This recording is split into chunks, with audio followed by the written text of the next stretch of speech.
Graça e paz de nosso Senhor Jesus Cristo. Que bom, né?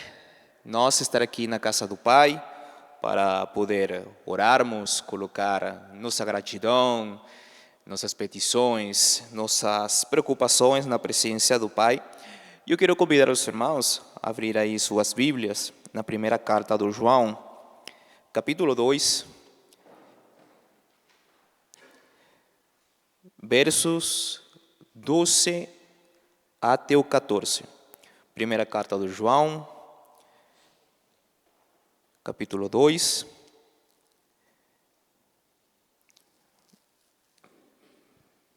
versos 12 até o 14.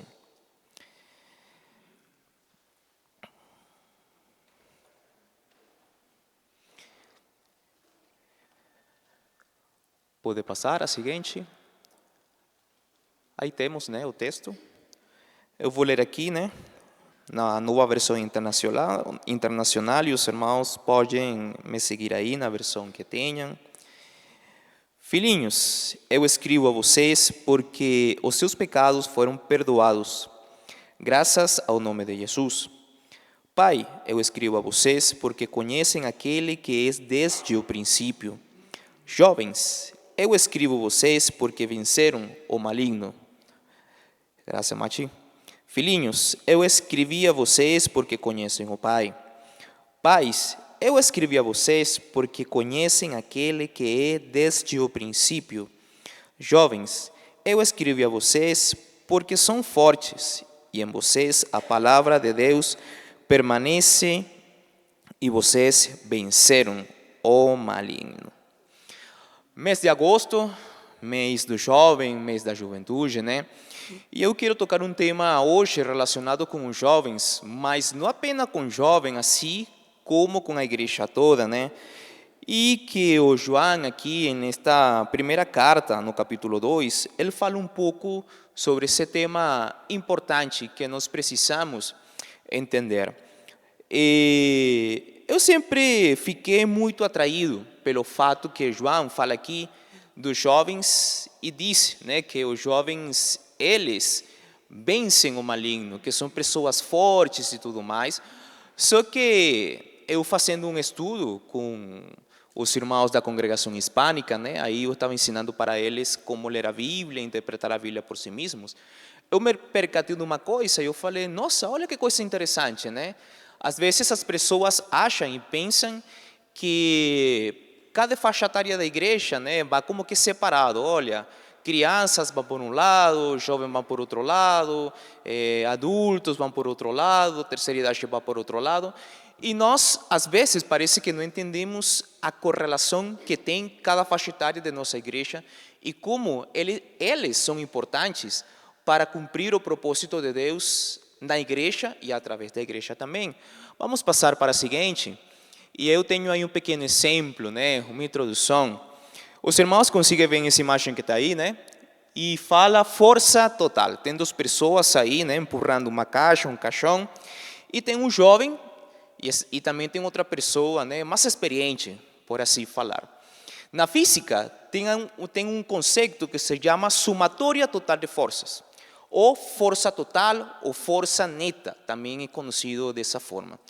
E esse conceito físico nos fala que quando você aplica várias forças vetoriais sobre um objeto, a força total que se exerce sobre o objeto, ela é a somatória de todas as forças que entram em jogo.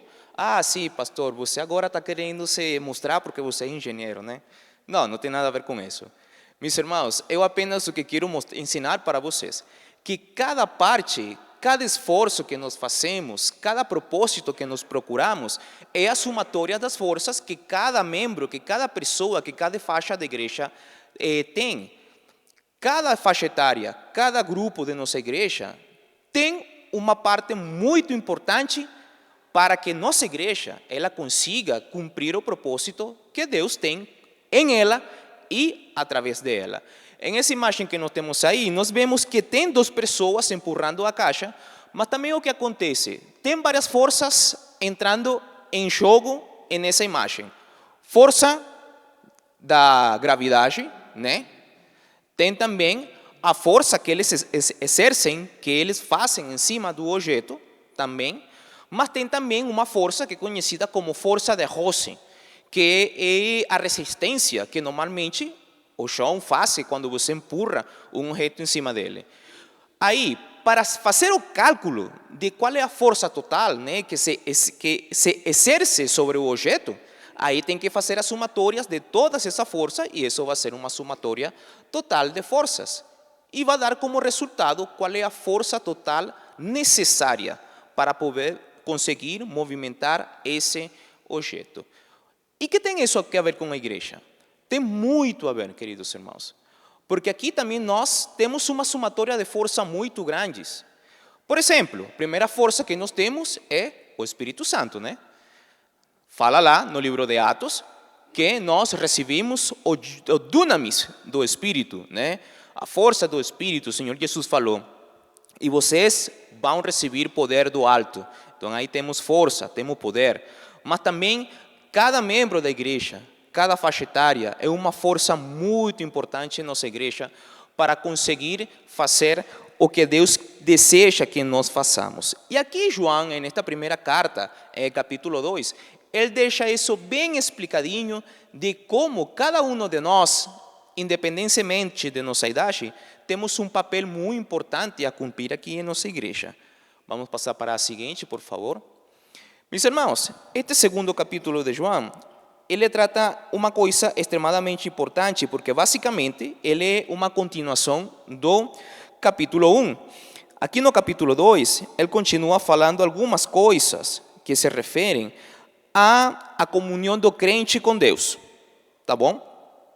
E em essa comunhão do crente com Deus, ele enfatiza aqui no capítulo 2, dois aspectos sumamente importantes. Ele fala, irmãos, a obediência e o amor aos irmãos é uma prova irrefutável da comunhão que nós temos com Deus em meio de um mundo de trevas e anticristo. No capítulo 2, João começa falando e ele diz, gente, olha, é o seguinte, se vocês caminham na luz, se vocês realmente têm comunhão com Jesus Cristo e com Deus Pai, tem algumas coisas que deixam isso evidente. E uma das coisas que deixa isso evidente é que você ama seu irmão. Você não é tropeço para seus irmãos, sino que você ama eles. Mas também ele fala da importância da obediência. E em meio dessa dinâmica de amar os irmãos, João acaba falando de a interação que tem os mais experientes com os menos experientes, como uma somatória de forças para que o reino de Deus seja estabelecido e continue em crescimento aqui na terra. Passamos para a seguinte, por favor. Se nós prestamos atenção, eu peço aos irmãos manter as suas Bíblias aí abertas, porque vou precisar da ajuda dos irmãos, tá bom? Quando nós lemos os os versículos 12 até o capítulo 14, nós analisamos a seguinte estrutura que os irmãos têm aí presente. Eu já vou explicar essa estrutura. Primeiro, encontramos que João ele usa 3 pronomes para se referir aos crentes. Primeiro, ele usa o pronome filhinhos, né? Nós vemos que João fala, filhinhos, escrevi a vocês. Depois também usa o pronome pais, eu escrevi a vocês. E em terceiro lugar, usa o pronome jovens, eu escrevi a vocês. Quando nós lemos detalhadamente o que João está falando aí, nós percebemos 3 coisas importantes. A primeira dela, a palavra filhinho que ele usa expressa um sentido paternal, né? Quando nós olhamos essa palavra no idioma original, descreve a uma criança, descreve a uma pessoa que realmente precisa cuidado, descreve uma pessoa que necessita ser acolhida. Por isso que ele usa a palavra filhinho, um sentido paternal. muito parecido, né, ao sentimento que Deus tem por nós, como seus filhos, como seus filhinhos. E ele usa a palavra de filhinhos. Mas, pastor, quando ele fala filhinho, a que pessoas ele está se referindo? Aí então vamos para o segundo aspecto. Ele, quando usa a palavra filhinho, não se está referindo a um grupo específico de pessoas, sino que dentro do conceito de filhinho, já ele inclui a lo que ele denomina pais e ao que ele denomina jovens. E quem são esses pais e quem são esses jovens? Quando ele usa a palavra pai, ele está se referindo a um grupo de pessoas mais experientes que formam parte de uma igreja, que formam parte do corpo de Cristo. Ele usa a palavra pai em um sentido figurado, não lo está usando em um sentido literal, de uma pessoa, né, que tem filhos, que cria crianças, sino de uma pessoa que tem um sentimento paternal. De fato, a palavra grega de aqui, de que significa pais, é onde se deriva a palavra paterno, ou a palavra paternal, que nós usamos muito. Então, é uma pessoa que não necessariamente tem filhos, mas que se acolhe, que se cuida, que tem um sentimento paternal de cuidar e proteger outras pessoas. E quando ele usa a palavra jovens, está se referindo a pessoas menos experientes. Não necessariamente jovem em idade, em condição física, sino jovem também em conhecimento, jovem no sentido que tem menos experiência que uma pessoa que tem que é um pouco mais velho, que tem um pouco mais de experiência em certa área, e aí a pessoa até pode ser que tenha 50 anos, mas se está nova na igreja, com certeza, é uma pessoa jovem, é uma pessoa de menos experiência e que precisa ser orientada, que precisa ser acolhida e que precisa ser cuidada. Que é o que nós percebemos aqui quando João usa a palavra filhinhos, pais e jovem? Ele intenta passar que a igreja é uma família, que a igreja se mantém através de relações e interações familiares. Pessoas que acolhem, pessoas que cuidam, pessoas que precisam ser acolhidas, pessoas que precisam ser ensinadas, e por isso ele usa estas palavras, filhinhos, pais e jovens. Então, o que nós podemos perceber aqui? Que os pais e os jovens são pessoas que a su vez, que por sua vez são filhinhos, ou são considerados filhinhos pelo apóstolo João, possivelmente porque eram pessoas que ele mesmo ensinou, evangelizou, ganhou para Cristo, mas que uns eram muito mais experientes que outros. E aí, que fala ele dos pais? Aí no versículo 13 e 14, ele fala: pais, escrevi a vocês, por que razão? Porque ele escreve aos pais. Quem me ajuda aí?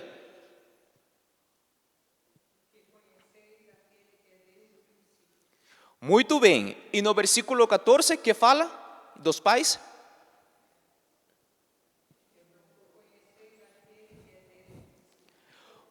O que percebemos, irmãos, aí? Ele fala a mesma coisa, né? Nos dois versículos. Escrevi a vocês porque conhecem a que é desde o princípio. E quem é aquele que é desde o princípio? Jesus. Olha só, Jesus. Aqui nós podemos entender que João está enfatizando que aquele que eles denomina pais, aqueles que têm esse sentido paterno, aquele que tem esse sentido de acolher pessoas, de cuidar pessoas, são pessoas que têm um conhecimento muito vasto do Senhor Jesus Cristo. São pessoas que têm experiência não apenas na vida, sino também na fé.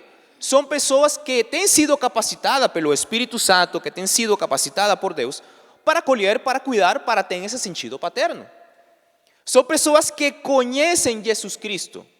São pessoas que seu conhecimento não está baseado em se tem pós-graduação, se tem faculdade, não. São pessoas que seu conhecimento está baseado no que eles conhecem de Jesus Cristo. Mas que fala dos jovens? Vamos lá, no versículo 13, que ele fala dos jovens?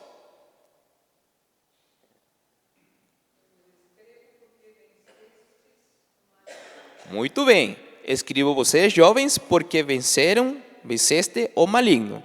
E no versículo 14, que fala?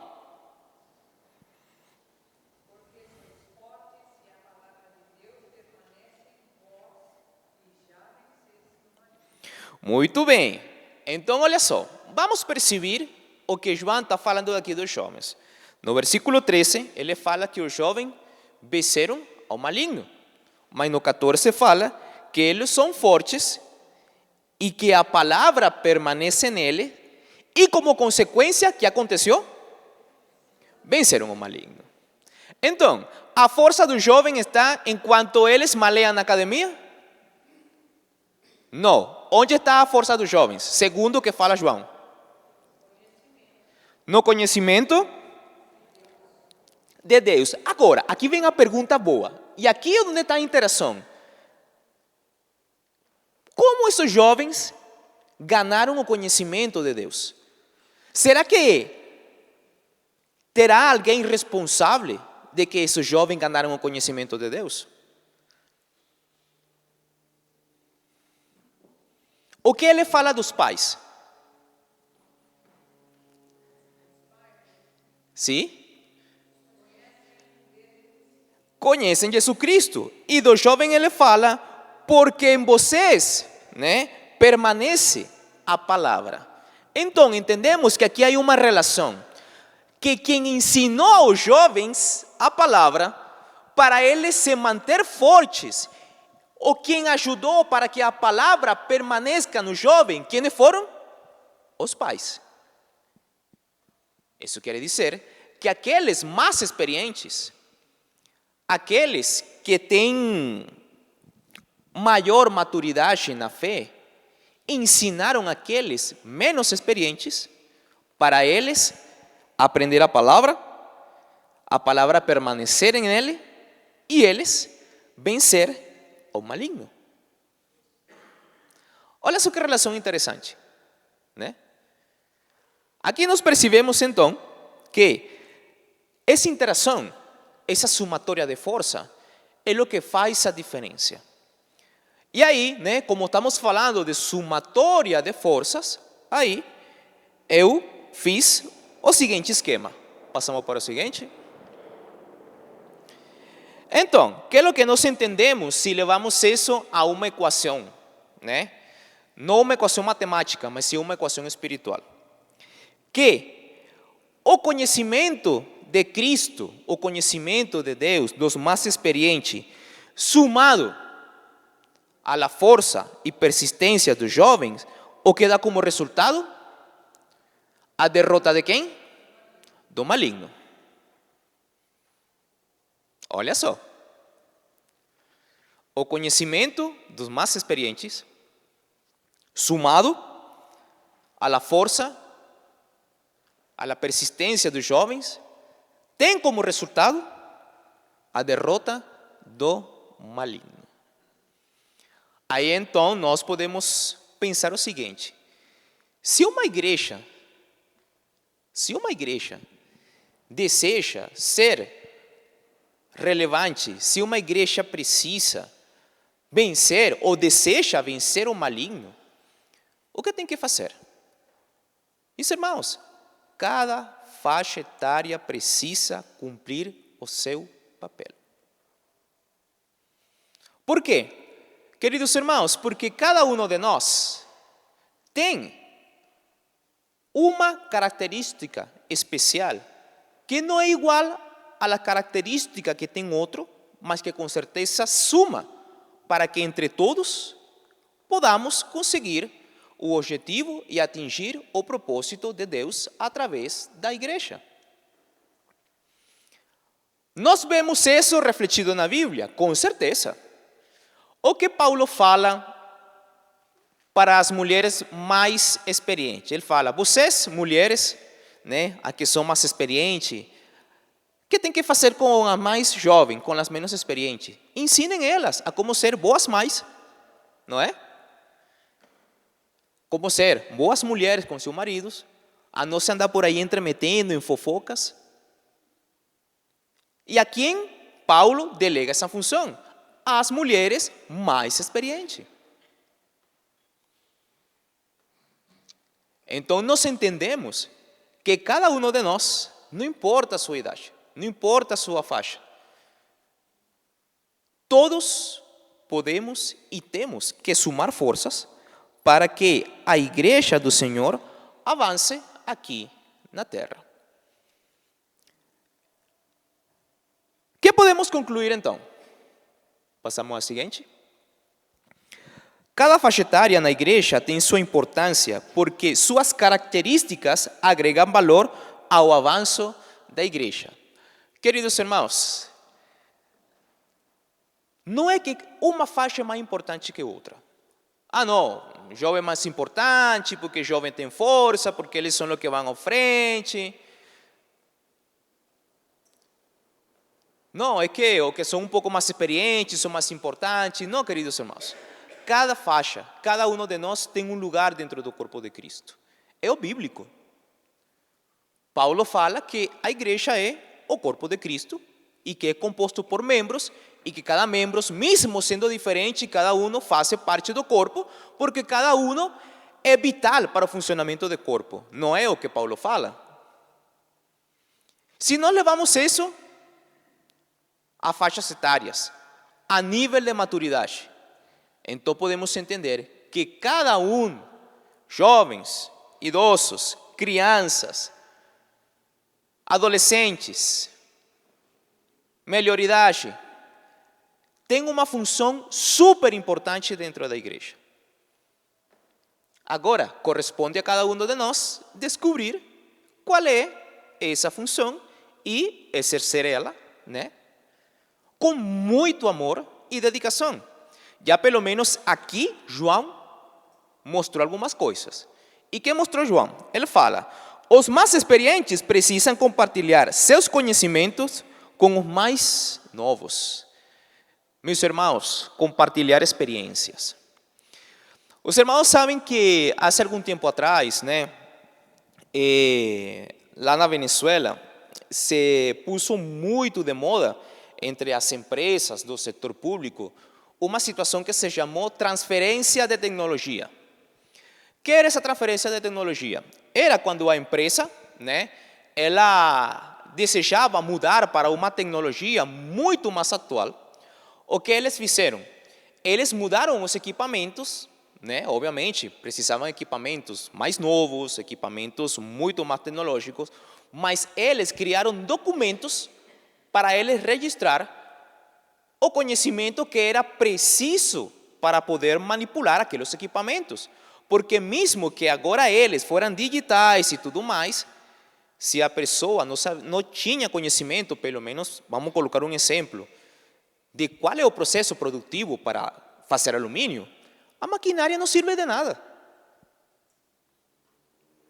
Então, nossos irmãos mais experientes, seu conhecimento é muito importante para os mais novos, mesmo que eles sejam muito mais avançados em usar um celular, usar uma tablet, conhecem mais de como mexer na internet. Meus irmãos, se eles não têm o conhecimento que vocês têm do Senhor Jesus Cristo, aquilo não serve de nada.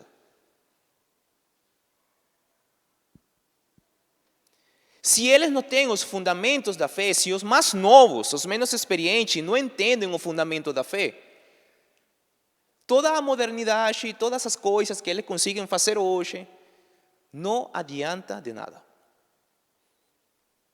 E esse conhecimento, segundo o que fala João, quem pode transmitir para os mais novos são os mais experientes. Que outra coisa nós também podemos aprender daqui? Os mais novos precisam apoiar os mais experientes com sua força e resistência. E digo mais, também precisam estar de coração aberto para ser ensinados. Porque coisa complicada é tentar ensinar alguém que já acha que sabe tudo, né? Os mais novos têm força, resistência. Precisam apoiar aquelas coisas que de repente os mais experientes já não conseguem fazer. Mas sempre, queridos jovens, com um coração e uma mente aberta para ser ensinados. Porque se há uma coisa que nós aprendemos nesta vida e aprendemos no caminho da fé, que nós nunca paramos de aprender. Nós sempre seremos discípulos. Então precisamos ajudar na igreja, mas também sempre com a melhor disposição de aprender. Meus irmãos, e também nós podemos entender que o conhecimento de Deus e de sua palavra é vital para fortalecer o crente. Nós vemos que João fala que não é a força do jovem, a força física, que não é quanto whey protein toma no dia, não é quanta creatina usa, não é quanto peso levanta na academia, é o conhecimento de aquele que desde o princípio que fazem que nós, não apenas jovens, vocês também, meus irmãos, vençam e derrotem ao maligno. E se os irmãos prestam atenção aos detalhes do capítulo 2, vão a perceber que o que descreve João no capítulo 2 não é muito diferente do que nós estamos vivendo hoje. Mundo em trevas, cheio de maldade, muitos anticristos, falsos mestres, ensinando um montão de besteira. E nesse meio que nós estamos vivendo, nós precisamos vencer o maligno. Pero entendemos que nossa luta não é contra a carne, não é contra a sangue. Não é uma luta que nós vamos vencer em um campo físico, tipo jiu-jitsu ou alguma coisa do tipo. É através da obediência, através do conhecimento do Senhor Jesus Cristo. E para finalizar, queridos irmãos, vamos lá no último slide, precisamos entender o seguinte. Lembre que amar aos irmãos na fé, independentemente da idade ou maturidade, é uma das maiores evidências que você conhece Jesus Cristo e caminha na luz. Se você quer mostrar que você é um verdadeiro cristão, ame seu irmão. Como fala João, né? Nos versículos anteriores, ele fala, porque quem não ama seu irmão ainda camina nas trevas e com certeza Jesus não está nele. Mas quem ama seu irmão, aquele caminha na luz. Então, a maior evidência que nós caminhamos na luz, que nós temos Jesus Cristo, é quando nós amamos nossos irmãos. Amém? Vamos então agradecer a nosso Pai pela palavra dele hoje para nós. E depois de nossa oração, vamos a cantar o hino 380. Oremos. Senhor Pai, somos gratos pelo teu amor, agradecemos pela tua palavra, agradecemos, Senhor, porque nela podemos encontrar o que nós precisamos, Senhor, para poder caminhar, Santo Pai, na fé. Também para ter comunhão, Senhor, entre nós como irmãos. Entendemos, Santo Pai, que a maior expressão de nossa comunhão com o Senhor é quando temos comunhão também com os irmãos, Santo Pai. Não apenas com aqueles que são igual a nós, em idade, em conhecimento, em gostos, Santo Pai, sino com aqueles que mesmo sendo de idade diferente, sendo de posição social diferente, amamos eles, Santo Pai, porque ao final todos somos seus filhinhos, Santo Pai. Agradecemos, Santo Deus, porque entendemos que independente da idade que cada um tem agora, temos um lugar importantíssimo no reino, Santo Deus. E apenas através da tua grande misericórdia, da tua graça, é que isso é possível. Muito obrigado, Pai, em nome de Jesus. Amém.